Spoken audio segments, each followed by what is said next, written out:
नमस्कार। आज हम बात करेंगे गीता के तृतीय अध्याय के श्लोक क्रमांक 5 एवं 6 के बारे में। नहि कश्चित् क्षणमपि जातु तिष्ठत्य कर्मकृत् कार्यते ह्यावशः कर्म सर्वः प्रकृतिजैर्गुणैः। प्रत्येक व्यक्ति को प्रकृति से अर्जित गुणों के अनुसार विवश होकर कर्म करना पड़ता है। अतः कोई भी एक क्षण भर के लिए भी बिना कर्म किए नहीं रह सकता।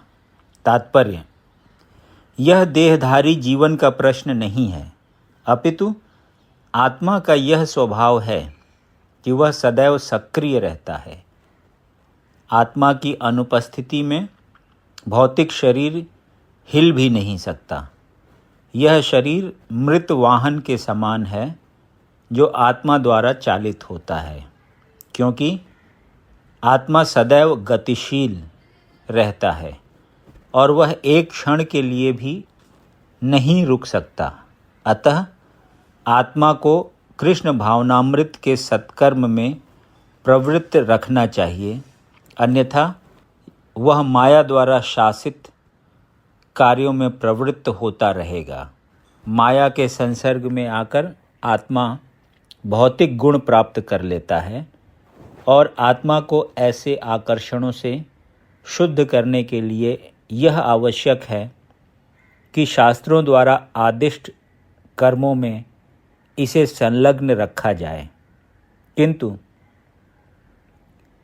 यदि आत्मा कृष्ण भावनामृत के अपने स्वाभाविक कर्म में निरत रहता है तो वह जो भी करता है उसके लिए कल्याणप्रद होता है।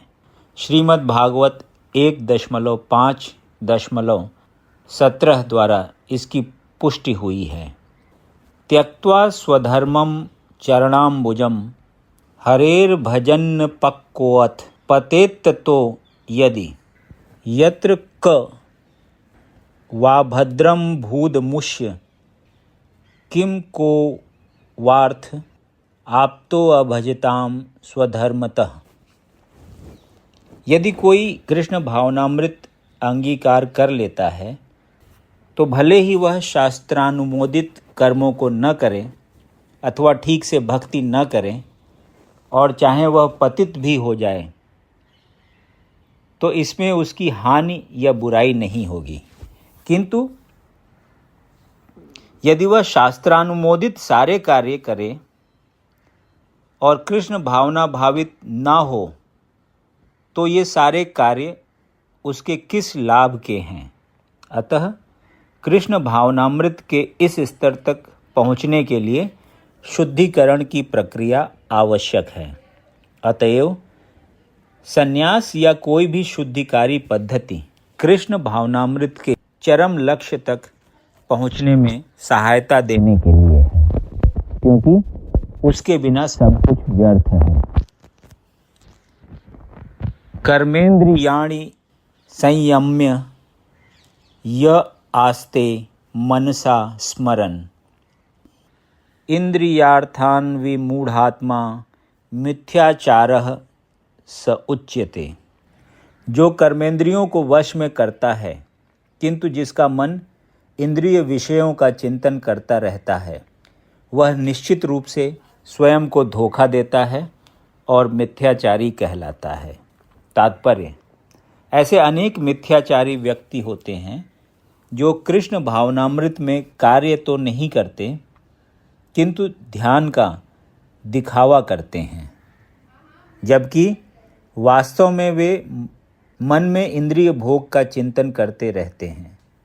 ऐसे लोग अपने अबोध शिष्यों को बहकाने के लिए शुष्क दर्शन के विषय में भी व्याख्यान दे सकते हैं, किंतु इस श्लोक के अनुसार वे सबसे बड़े धूर्त हैं।